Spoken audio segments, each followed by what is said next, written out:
내가 그냥 아무한테나 우선 맡기서 우선 이걸 해야 된다라는 생각, 그게 아니라 크랙이 장난하게 커요. 근데 살고 계세요. 어떤 내용에 대해서 어떤 과정으로 수선을 해야 되는지 혼자 판단하시지 마시고,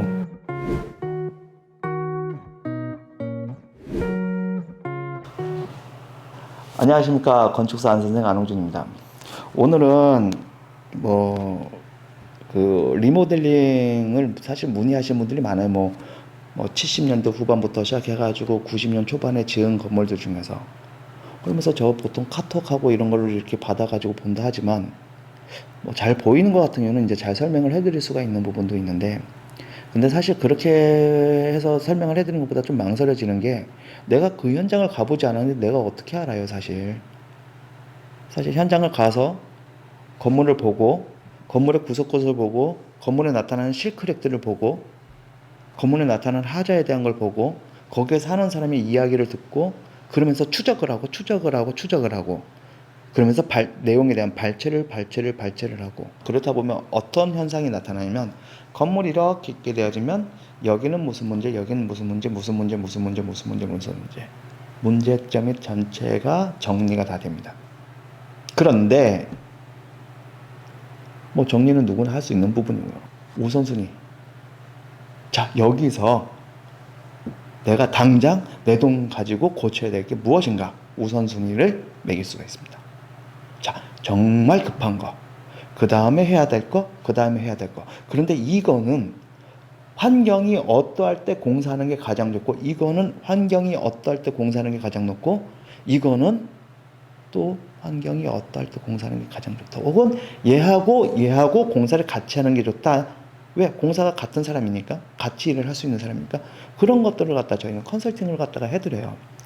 지난번에 이제 용인이라든지 과천이라든지, 그 다음에 서초, 양재, 그 다음에 또 우리 어디 갔었지? 광진구 쪽, 그리고 그리고 저쪽 창원 쪽에 있는 건물도 마찬가지로 직접 가가지고 쭉 놓고 분석을 쫙 해드리고 이야기를 쭉 해요. 커피 마시면서 쭉 하면서 이렇게 하다 보니까 1번, 5번, 7번, 16번 얘들은 어떤 사람한테 공사를 맡기시는 게 아니고, 이런 공사를 주로 잘하는 사람을 찾아가지고 하시면 되고, 몇 번은 어떤 사람을 하면 되고, 이걸 전체를 다 하게 되면 공사비가 워낙 많이 들기 때문에 우선 1단계는 요 정도까지만 하시고 2단계 이 정도까지만 하세요.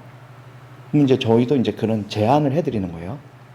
물론 그거를 전체를 통합적으로 다 쓰는 사람을 만나면 되지만, 통합적으로 잘 할 수 있는 사람은 없습니다. 네. 거의 그런 사람은 10,000명에 1명 있을까 말까? 왜? 그거에만 특화되어 있는 사람이니까. 그러다 보니까 이제 그렇게 할 수가 있는데, 혹은 동네에 이제 집수리만 전문적으로 하시는 분들은 바로바로 어떤 부분에서 바로바로 잔잔한 것들은 바로바로 처리가 되어지지만, 큰 거 같은 경우는 이 사람들도 벌써 딱 겁을 먹어요. 내가 이걸 이 수준을 할 수 있을까? 그런데 건설회사라든지 어느 정도 큰 규모에서 이런 사람들은, 야, 내가 저 조그마한 걸 할 수 있을까? 딱 그 경계에 있는 게 상당히 애매하거든요. 그런데 전문 협력 업체들은 그런 것들을 다 해요. 여기서도 하고 여기서도 하고. 그렇기 때문에 전문 협력 업체를 정확히 찾아서 하시면, 예를 들어서 무슨 창호 시공하는 사람이라든지 유리 시공하는 사람들이, 이런 분들은 코킹이라든지 이런 모든 것들은 잘 쏩니다. 네. 그리고 물에 누수라든지 크랙이 있다면 그런 부분에 있어가지고 어떻게 하면 결로가 발생 안 되는지, 그런 부분도 일정 부분 알게 되어지고, 그리고 또 그분들 중에서도 그분이 이제 그런 소규모 건물들을 갖다 창호 공사를 별도로 이렇게 한다면, 그분들이 또 같이 하면서 현장에서 만났던 도배하시는 분들, 목수하시는 분들, 이런 분들이 계세요. 그러면 그분 보러 데리고 오라 해가지고 그 부분에 대해서 시공을 맡기시는 게 일괄 부분에 있어가지고 가장 좋게 되어지는 부분이죠. 하기 때문에 그런 우선순위를 정리하고 누구한테 맡기는 거에 대한 이야기를 들어보시는 게 중요한 겁니다.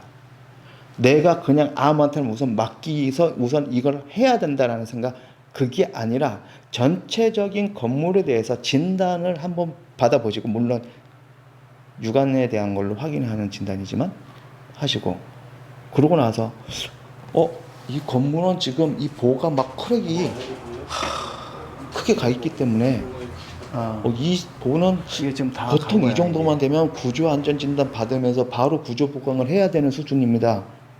오늘 그런 건물이 있었습니다.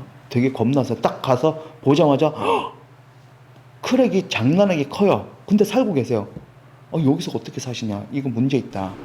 바로 사진 딱 찍어서 우리 구조기수 하는 분한테 딱 했더니 이건 좀 심각하다. 빨리 이거는 밑에 구조용 사포트 받쳐놓고 빨리 얘 저거 하지 않는 이상 얘 작은 지진 하나만 온다 하더라도 혹은 작은 어떤 하중의 변화만 생긴다 하더라도 문제가 커질 수 있기 때문에 빨리 이 지붕 부분에 대해서는 정리를 해야 된다. 그래가지고 바로 공사 바로 들어갔어요.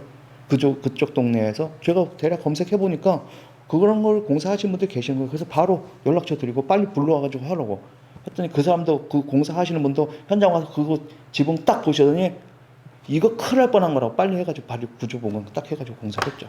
네.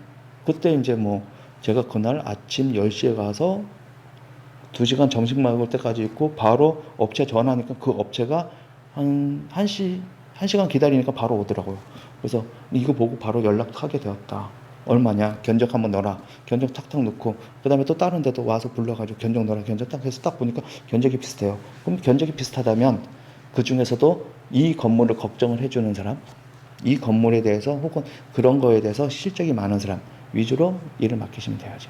그렇기 때문에 모르시잖아요. 건물 리모델링에 대해서 모르고 내가 뭔가를 해야 되는데 계속 하자가 있는 건 알겠는데 내가 뭐 어떤 이 건물에 대해서 그러니까 예를 들어 이거예요. 뭐냐면 내가 수능을 보는데 시험에 뭐 나올지에 대해서 전 과목에 대한 걸 다 하려니 너무 힘들잖아요. 근데 쪽집게 가위처럼 여기는 이런 게 요즘 트렌드고 요런 건 요게 문제가 되고 요런 건 문제가 되니까 지금 너는 이런 성적상 이것들은 너가 지금 충분하게 앞으로 시간을 가지고서 할 수 있지만 이거 같은 건 지금 바로 지금부터 해야 너가 가지고 있는 마이너스적인 거를 그 기간 동안 좀 더 투입을 해서 플러스화를 시켰을 때 전반적인 성적이 쫙 올라가서 좋은 대학 간다. 이거하고 제가 하는 거하고 똑같은 거예요. 그래서 쪽집게 가위처럼 시험에 대한 거는 물론 자기가 푸는 거지만 건물에 대한 것도 어떤 과정에 어떤 내용에 대해서 어떤 과정으로 수선을 해야 되는지 혼자 판단하시지 마시고 모르는 거 있으면 언제든지 전화 주시고 또 현장 가서 정확히 보는 게 가장 좋습니다. 그래야 뭐 실크랙이든 이런 것들도 엄청난 힌트가 되거든요. 근데 사진 딱 찍었을 때 저 5m, 6m 떨어져 있는 진짜 1mm 머리카락 길이의 크랙 같은 게 보이나요? 안 보여요. 보기에는 멀쩡해 보이는데 그게 엄청난 문제가 될 수 있는 거가 증거를 놓고 가는 거거든요. 많은 분들이 아실 거예요. 제가 리모델링에 대해서 설명을 그렇게 많이 하고 현장도 그렇게 많이 가더라도 이거는 그냥 페인트만 칠하고 그냥 끝내서 이렇게 하는 경우도 많고 이거는 지붕공사 이거는 다 드러내가지고 하시는 게 낫다. 그런 이야기 해드리고 창문만 전체 바꿔도 건물이 좀 더 깨끗해지고 건물이 이런 문제 있어가지고 문제가 해결이 되어지겠다.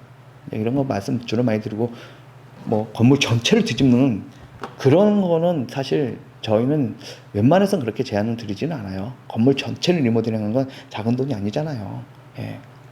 하기 때문에 궁금하신 거 있으시면 언제든 전화 주시고 사고 치고 전화하지 마시고 사고 치기 전에 전화 한번 주세요. 이상 건축사 안 선생이었습니다. 감사합니다.